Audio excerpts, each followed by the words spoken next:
E hoje vamos analisar a maior indústria siderúrgica de aço de todo o Brasil, sendo ela líder nesse segmento e já passou aqui pelo canal, mas está precisando de uma atualização de seus resultados. Então nesse vídeo vamos analisar a empresa Usiminas e seus resultados mais atualizados, e se você está em dúvida se vale a pena investir nela ou não, esse vídeo pode te ajudar, lembrando que essa é minha análise de fundamentos e não é uma recomendação de compra ou venda de ativos, e não importa de horário quando você está vendo esse vídeo. Eu sou o Denis e agora vamos analisar a empresa Usiminas. E no vídeo vou trazer uma breve história da empresa, dados da Bolsa de Valores, fonte de receita, seu resultado mais atualizado, que até então é do quarto trimestre de 2022, seu fechamento do ano, junto com o histórico de receita, lucros, fluxo de caixa e, claro, seu endividamento. E no fim da análise aqui, eu faço um checklist como se fosse um resumo sobre a empresa e também passo a minha opinião pessoal sobre investir na Usiminas. Então fica aqui até o final de nossa análise. Lembrando que eu foco aqui exclusivamente os resultados da companhia, então eu não vou entrar nos ruídos de curto prazo do mercado. E se você gosta desse conteúdo sobre análise de empresa bolsa, e se eu conseguir te ajudar ao longo desse vídeo, considere se inscrever no canal e deixar aquele like, porque isso me ajuda bastante. Sem mais delongas, vamos então para a nossa análise. E o primeiro ponto que a gente traz aqui é uma breve história, né? E a Usiminas foi fundada em 1956 por um consórcio de empresas nacionais e internacionais com o objetivo de construir uma usina integrada de produção de aço lá em Patinga, em Minas Gerais. E o projeto foi concluído mesmo em 1962 e aí ela passou a se tornar uma das maiores e mais modernas usinas na época. E ao longo dos anos, a Usiminas expandiu suas atividades, diversificou a atuação, enfrentando vários desafios, né? Crise financeira, já que ela existia há muito tempo, ela passou por muitas turbulências e hoje a empresa é uma das principais empresas de siderurgia aqui do Brasil, com atuação em todo o país e atua também com a exportação de seus produtos para os mais diversos países do mundo, além de investir também em projetos de responsabilidade social focada em ESG atualmente. E hoje a Usiminas tem um grupo de controle com 68,57% das ações ordinárias, e dentro desse grupo tem algumas empresas no controle, como o Grupo Nippon com 31,45%, a Previdência Usiminas com 4,84%, o Grupo Ternium-Tenar com 32,28% e já não como controladores, com 7,29% tem o Ternium-Tem e 23,19% ficam com outros, sendo que o free float na ON é apenas de 7,7%. Agora, em relação aos dados da Bolsa de Valores, o nome da empresa é Usiminas S.A., código de negociação USIM 3, 5 e 6, né? 3 para as ordinárias, 5 para as preferenciais classe A e 6 para as preferenciais classe B. Fundação 1956, setor de atuação materiais básicos, segmento siderurgia, segmento de listagem, nível 1, free float total 53,96%, tag along de 80% nas ON e 0% nas PN, e valor atual de mercado 10,5 bilhões. Agora, nas fontes de receita da Usiminas, primeiro a gente tem a parte da mineração Usiminas, que produz e comercializa vários produtos minerais. Como segundo, temos a Usiminas Siderurgia, onde ela produz e também comercializa produtos laminados, planos de aço e carbono. Em terceiro, temos a unidade de negócios e transformação do aço com as soluções Usiminas, atuando em mercados de distribuição, industrialização e na fabricação de tubos de pequeno diâmetro. E por último, vem a unidade de negócios de bens de capital da Usiminas com a Usiminas Mecânica, que atua por áreas de negócio como estruturas e pontes metálicas, equipamentos industriais, montagens e manutenções, também na parte de indústria, trabalha com blanks, estampagem, fundição, vagões ferroviários e entre outros essa parte de fundição. E em relação aos seus dados do trimestre, vamos agora ver o quarto tri de 2022 e consequentemente fechamento do ano, iniciando aqui pelo resultado operacional consolidado trimestral. E a receita líquida de vendas da Usiminas totalizou nesse quarto tri 7,6 bi, que foi 9% a menos que o terceiro tri de 2022 e 5% a menos quando comparado com o quarto tri de 2021. Sendo que 18% da receita veio do mercado externo e 82% veio do mercado interno. A gente pode ver aqui também que o custo dos produtos ficou mais flat mesmo, e já nas receitas de despesas operacionais a gente pode ver que a Usiminas finalizou com 1,8 bi de despesas operacionais, 336% a mais que o terceiro tri de 2022, com destaque aqui para outras receitas e despesas, que fechou em 1,6 bilhão no negativo por conta do registro do impairment de 1,4 bilhão. Outra coisa aqui é que nos últimos trimestres o EBITDA e a margem EBITDA vem diminuindo resultado após resultado, até fechar com o EBITDA ajustado de 579 milhões no quarto tri de 2022 e 4,9 bi em 2022, né? Um resultado aí ficou bem menor que 2021. O resultado financeiro até que não ficou ruim em comparação com as outras empresas de commodities, até que a gente já analisou aqui no canal, a gente tem uma playlist só de commodities, né? Ou seja, a Usiminas aí finalizou 2022 com 612 milhões, 27% a menos que 2021. E esse ano também que fechou, 2022, a Usiminas fechou com um lucro muito menor que 2021.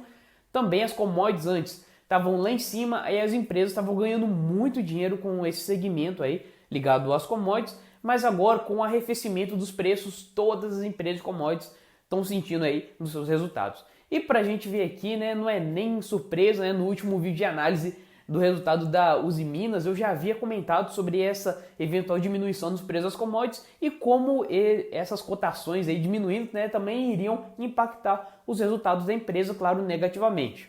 Mas enfim, o lucro foi em 2022 de 2,1 bilhões frente a 10 bilhões de 2021, ou seja, teve um decaimento de 79% no lucro do ano de 2021 para 2022. O CAPEX também em 2022 fechou em 2,2 bilhões, 47% acima de 2021, aí saiu um pouco mais do caixa, né?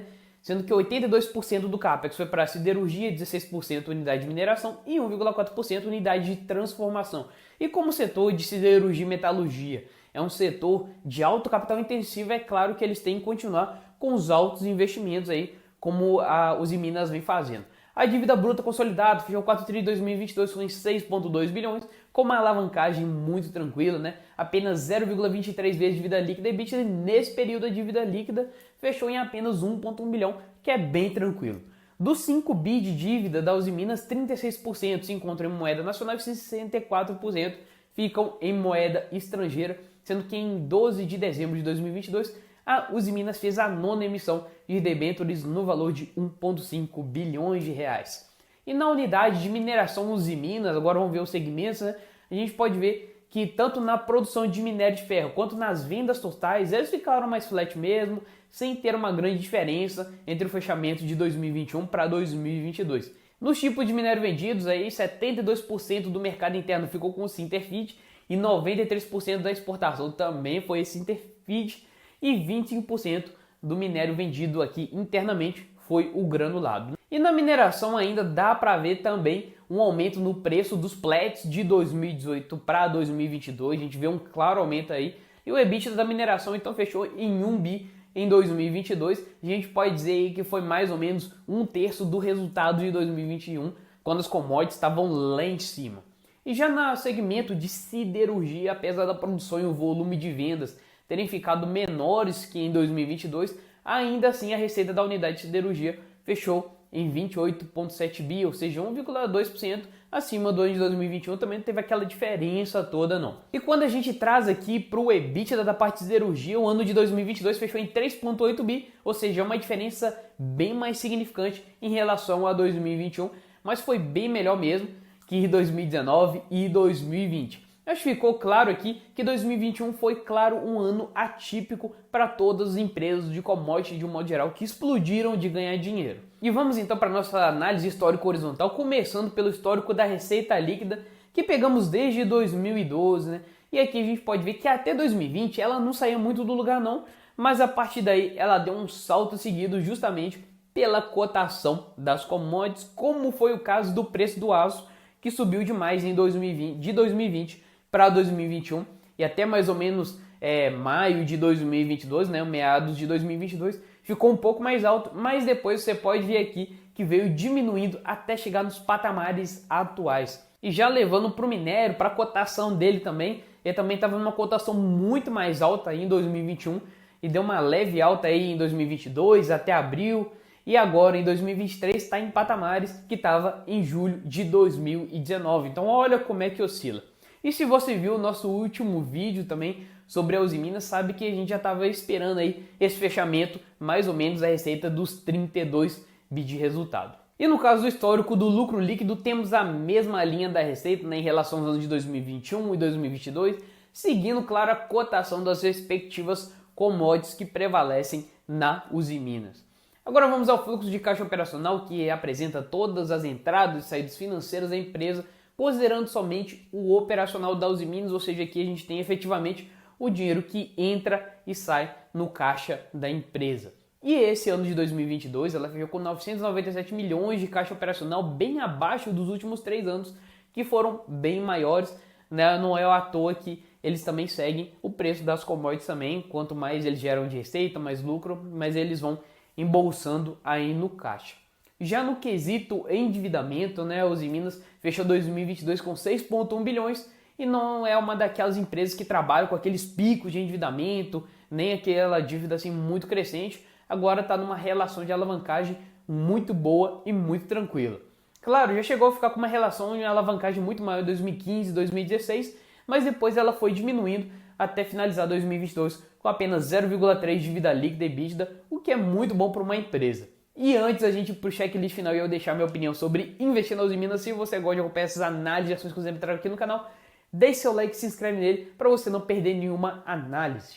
O primeiro ponto do nosso checklist é a governança corporativa, e essa para mim é a parte mais defasada no caso da Usiminas e que pesa desfavoravelmente na minha análise, porque primeiro, ele só tem 80% de tag along nas ON e 0% nas preferenciais. Aí se for investir nas preferenciais, já tem que ficar de olho aberto mesmo. Segundo, ela tem 2 tipos de PN, tipo A e tipo B. Então se você compra essas ações da Usiminas, tem que ficar esperto porque nem tag along vai ter, que é muito importante para o pequeno investidor. E terceiro, free float das ON é apenas 7,7%, né? Muito baixo. Mas pelo menos tem liquidez para quem quer se tornar sócio. Se você busca desde 2012, a remuneração do executivo sempre foi um pouco alta e de fato representou uma parte considerável dos resultados das Usiminas.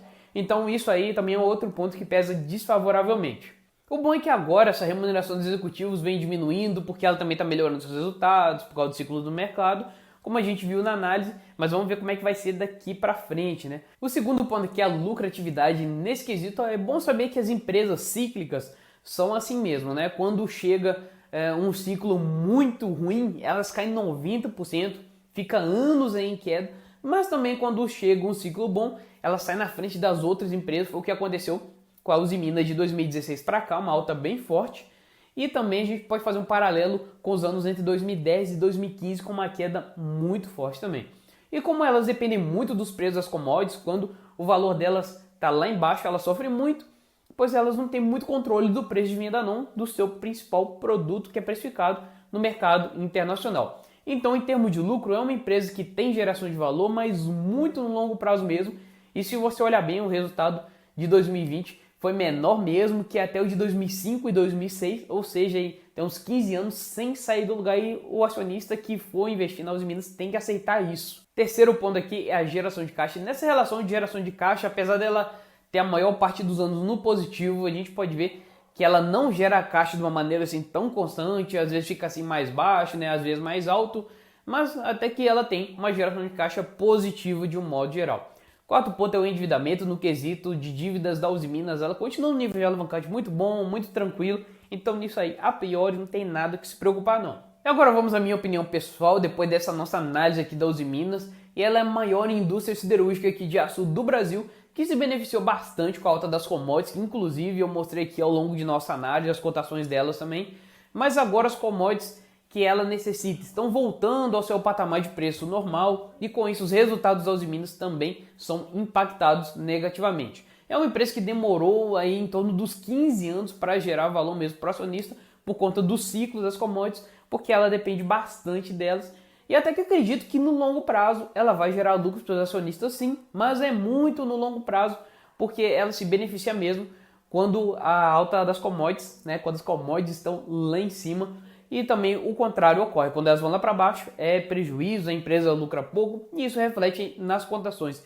Eu não gosto de investir nela por conta de 3 motivos específicos. Primeiro, a Usiminas é muito dependente do mercado das commodities global, e por isso os resultados são mais voláteis e imprevisíveis. Segundo, a governança não tem praticamente nada de ON no mercado, só 80% de tag along, não tem tag along nenhum nas preferenciais, e ainda pior na governança é que a remuneração do executivo sempre foi muito alta, isso me incomoda um pouco, tira grande parcela aí da receita ou mesmo do lucro da empresa. E por fim, quem quer ser acionista tem que ter estômago para ficar vendo ela andar de lado uma década sem gerar valor nenhum para você. E isso eu falo assim, Ela vai gerar valor, vai, mas bem no longo prazo mesmo, e tem que ter paciência e acreditar muito na empresa. Se eu conseguir te ajudar de alguma maneira nessa análise aqui, não custa nada você deixar o like, se inscrever no canal. Um grande abraço e até a nossa próxima análise.